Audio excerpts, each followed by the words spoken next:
Voyons d'abord de quoi on parle avec les chiffres qui sont jour après jour de plus en plus mauvais, c'est vrai. 9 800 nouveaux cas en 24 heures, 19 décès en 24 heures. Des chiffres qui sont mauvais mais qui ne sont pas ceux du mois de mars ou avril, docteur. Dit même effectivement, ce ne sont pas des chiffres a priori très mauvais. Et des chiffres bruts donnés comme ça, jetés en pâture à la population, ne signifient rien pour un épidémiologiste. Pour un épidémiologiste, la première chose, c'est rechercher le dénominateur, c'est-à-dire à quoi se rapportent ces chiffres et comment ils s'inscrivent dans la temporalité. C'est ça qui est important. Ce que je voulais rappeler, c'est que depuis maintenant plus de 3 semaines, on nous dit qu'il y a une recrudescence exponentielle du nombre de cas. Et dans cette phrase, à peu près, tout est faux, c'est-à-dire que tout est interprétable d'une manière extrêmement dramatique. Et je voulais juste vous donner cet exemple, parce qu'en réalité, la courbe n'est pas exponentielle. Le nombre de cas ne sont pas des nombres de cas de malades, ce sont des nombres de cas testés positifs, c'est-à-dire dans lequel on retrouve des traces d'acide nucléique dans le nez. Donc, si vous voulez, il y a un décalage presque sémantique dans ce qui est exprimé. Et bien sûr, tout ça fait extrêmement peur. Et nous, scientifiques, quand je dis nous, nous ne sommes pas un collectif, 35 scientifiques se sont réunis pour dire il faut lever le couvercle de la peur de toute cette population et il faut redonner un peu d'espoir et de liberté à ces gens. On va le détailler et on va en parler. C'est vrai que la pression est montée d'un cran cette semaine. On a entendu pas mal le professeur Delfrécy, le patron du conseil scientifique, qui est intervenu dans les médias. On évoquait d'ailleurs hier le fait qu'il s'était sans doute fait un peu taper sur les doigts par l'Élysée parce qu'il était allé un peu loin dans ce qu'il avait dit lorsqu'il avait dit qu'il allait y avoir des décisions difficiles à prendre pour l'Élysée. Eh bien, il était hier soir l'invité de Darius Rochebin sur ce plateau. Écoutez ce qu'il disait en creux tout au long de son émission. On vous a sorti quelques extraits. Quand on regarde ce qui peut se passer sur le taux d'occupation des lits de réanimation, prenons Bordeaux par exemple aussi, ou prenons Marseille, prenons Paris également, eh bien, on sent de nouveau une tension importante à partir de la mi-octobre. Tout le monde a compris qu'on était rentré maintenant dans une stratégie de moyen terme, voire même peut-être de long terme. C'est-à-dire que ce n'est pas seulement l'épisode de mars, mais qu'on est parti sur plusieurs mois. Peut-être aussi avec un retour du virus à partir du mois de novembre venant de l'hémisphère sud, revenant de l'hémisphère sud. On ne sait pas, mais c'est possible. Il faut que nous nous reprenions en main, tous, pour éviter qu'il y ait trop de multiplication du virus et qu'on soit amené à des mesures trop difficiles. C'est-à-dire qu'on va rentrer, si on admet que l'idée est de vivre avec ce virus, en acceptant le fait qu'on va tomber sur un certain nombre de risques. Les 4 mois qui viennent sont probablement quand même 4 mois les plus difficiles. Olivier. Oui, j'entends ce que vous dites et j'entends ce que dit le professeur Delfrécy. Faire peur, effectivement, c'est sûrement pas la bonne solution. Là, je suis tout à fait d'accord avec vous. Mais ce matin, je rencontrais un urgentiste d'un hôpital parisien qui me disait on ne sait pas ce que l'avenir nous réserve, mais néanmoins, il faut vraiment que l'on prenne toutes les mesures nécessaires parce que si on avait une deuxième vague, ça serait bien pire qu'en mars dernier. Et il expliquait pourquoi. Il disait, en mars dernier, l'hôpital a pu faire face, d'abord parce qu'on n'a soigné que le coronavirus. On a laissé tomber les cancers, les problèmes cardiaques, les AVC, et cette fois, on ne le fera pas parce qu'il y a eu trop de personnes qui ont été victimes de cet abandon. On ne le fera plus en tant que médecin. La deuxième chose, c'est qu'un certain nombre d'unités de santé ont fermé pour des raisons sanitaires, et donc nous avons eu dans les hôpitaux le renfort de confrères qui n'étaient plus occupés là où ils travaillaient habituellement et donc qui sont venus nous renforcer. Troisième point pour lequel ça ne sera pas la même chose, donc ça peut être plus catastrophique qu'en mars, c'est qu'en mars, on a pu envoyer en traitement des malades de zones surinfectées vers des zones qui étaient beaucoup moins infectées. Or, aujourd'hui, on constate que le virus est répandu d'une façon plus générale sur l'ensemble du territoire. Il y a plus de zones rouges, en fait. Et que par conséquent, ce transfert sera très certainement difficile à effectuer. Voilà les 3 raisons qu'il m'a dites pour lesquelles, à son avis, il faut prendre les mesures de précaution, davantage de lits de réanimation, etc., qu'on ne recommence pas à être démunis, comme ça a été le cas en février dernier, par rapport aux tests ou par rapport aux masques. Mais ça, sans faire peur aux Français, Laurent Toubiana, c'est un fait. Donc il faut peut-être que les Français en soient informés. Attention, il y a un risque. On sait qu'à Marseille, par exemple, à l'hôpital Nord, c'est juste, les lits de réanimation, c'est juste en ce moment. Alors, tout d'abord, je pense que monsieur le prof auquel vous faisiez référence, j'ai oublié son nom. Je ne l'ai pas dit. Ah bon, comme ça c'est plus simple. C'était un urgentiste. C'est un urgentiste, il est dans son rôle. Mais moi, je suis épidémiologiste, et vous en avez vu très peu des épidémiologistes. Moi, ça fait 30 ans que j'étudie les dynamiques des épidémies. Delfrécy est un épidémiologiste. Non, monsieur, il n'est pas épidémiologiste du tout, il est virologue. Non, mais Donc, Martin Blachier, il y a eu des... Oui, on en a Martin Blachier, écoutez, je ne vais pas rentrer dans le détail. Monsieur Martin, juste un petit détail, il nous avait prévu 65 000 morts avec masque à la sortie du confinement. Donc, il s'est discrédité tout seul. Donc, je ne veux même pas entendre parler de ce monsieur. En revanche, j'entends beaucoup et il a raison, il utilise le conditionnel, mais il ne connaît pas les épidémies, il ne connaît pas du tout le mécanisme des choses. Il fait son métier, il voit des patients qui souffrent, Oui. et il les soigne. Moi, je suis épidémiologiste, j'ai une vue globale de ce qui se passe au niveau des épidémies, et je connais ça, c'est mon métier. Donc, je vous dis maintenant qu'en réalité, cette épidémie a eu son histoire naturelle.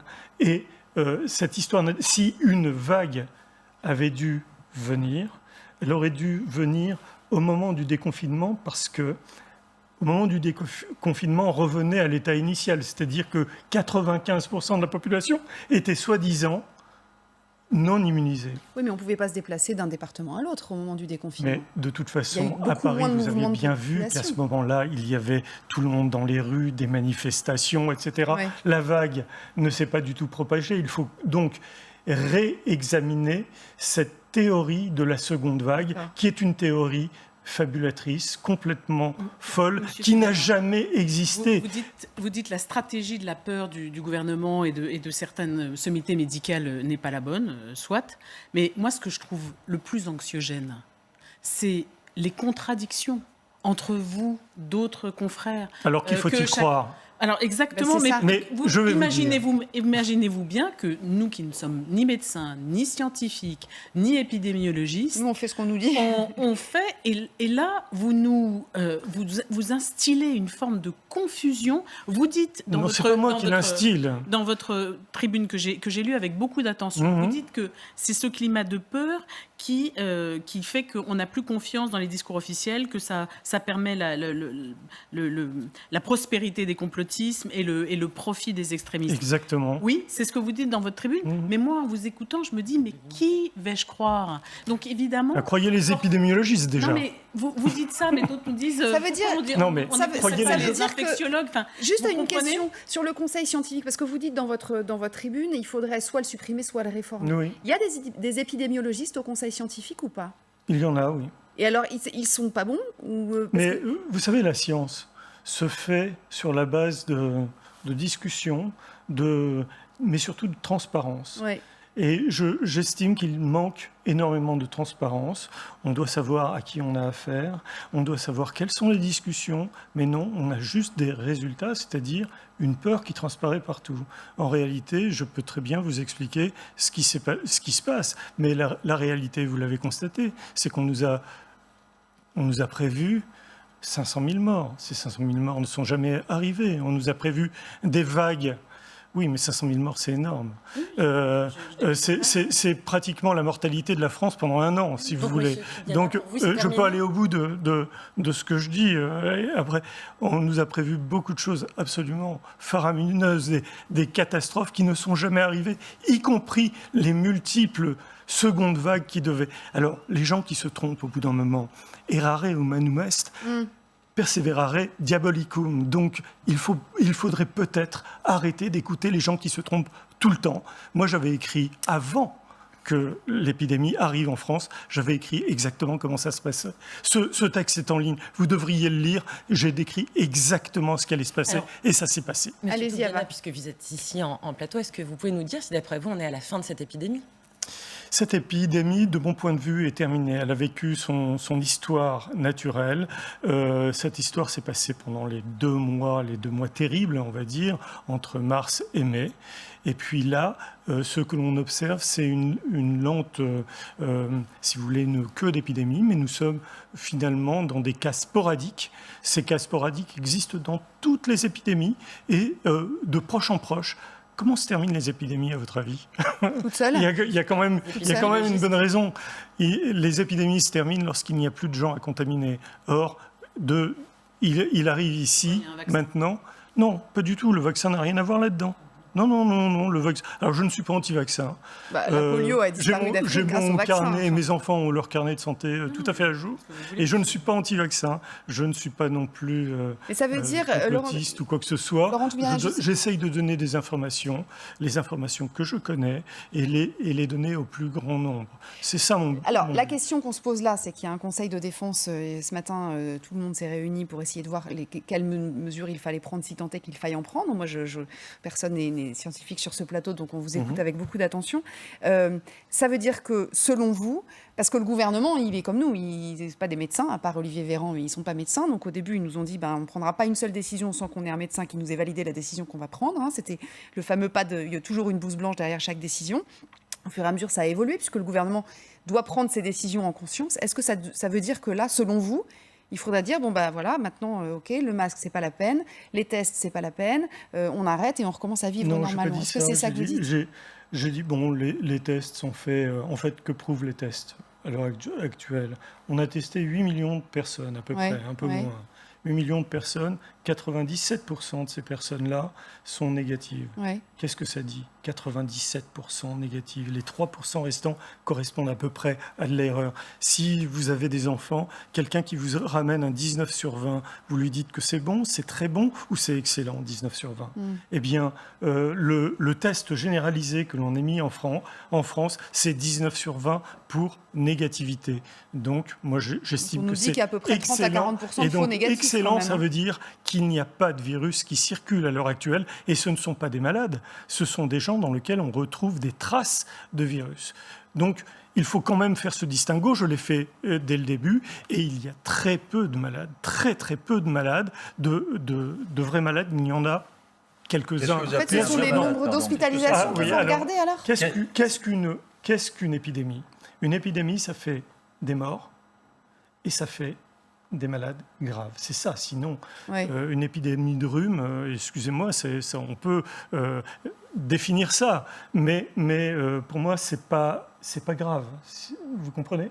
Donc, si on doit avoir un indicateur de la gravité d'une épidémie, c'est les gens qui vont à l'hôpital. Pendant la période épidémique, il y a eu combien de gens hospitalisés? Cette fameuse période épidémique, il y a eu 110 000 personnes hospitalisées. Et c'est pas beaucoup? Pour une seule maladie? Il suffit. Non, mais pour une seule maladie, parce qu'on n'a pas hospitalisé les autres. Oui, mais ça c'est d'ailleurs une des conséquences. C'est une des conséquences graves du confinement et justement de la peur. Les gens ont eu peur d'aller se faire soigner, même pour leur maladie chronique. Ça veut dire qu'on a c'est différent. On a surhospitalisé les gens, c'est ça que vous dites? Écoutez, tous les hospitaliers vous racontent que... tous les hospitaliers que vous avez rencontrés, mais moi j'ai rencontré beaucoup d'autres hospitaliers qui me disaient « Nous sommes au chômage ». Il n'y avait dans beaucoup d'hôpitaux Est-ce que tous les lits privés... étaient occupés? Mais non, pas du tout. Pas du tout, ça c'est une interprétation. Il faudrait qu'on revoie ça en détail, mais on en rediscutera si vous voulez. Ne dites pas ça. C'est ce que vous répétez, ce qu'on vous a dit. Non, c'est pas ce qu'on me dit, c'est à la fois ce que j'ai vécu, parce que j'ai été transféré de service en service avec... Vous répétez votre histoire personnelle, non, c'est pas mon histoire. Écoutez, c'est bien, mais ne généralisons pas toute la population. Des hospitaliers de plusieurs hôpitaux, en tout cas. Donc en fait, on a surhospitalisé. Combien il y a d'hôpitaux en France? Je sais pas. Eh bien, je vais vous le dire, il y en a 3000. 3000 hôpitaux. Qui n'étaient pas du tout pleins, et il y avait des médecins qui ne travaillaient pas du tout. Il y avait beaucoup d'hôpitaux qui n'étaient pas pleins. Et on aurait pu mieux gérer cette crise, ça c'est une évidence, mais l'histoire nous le dira.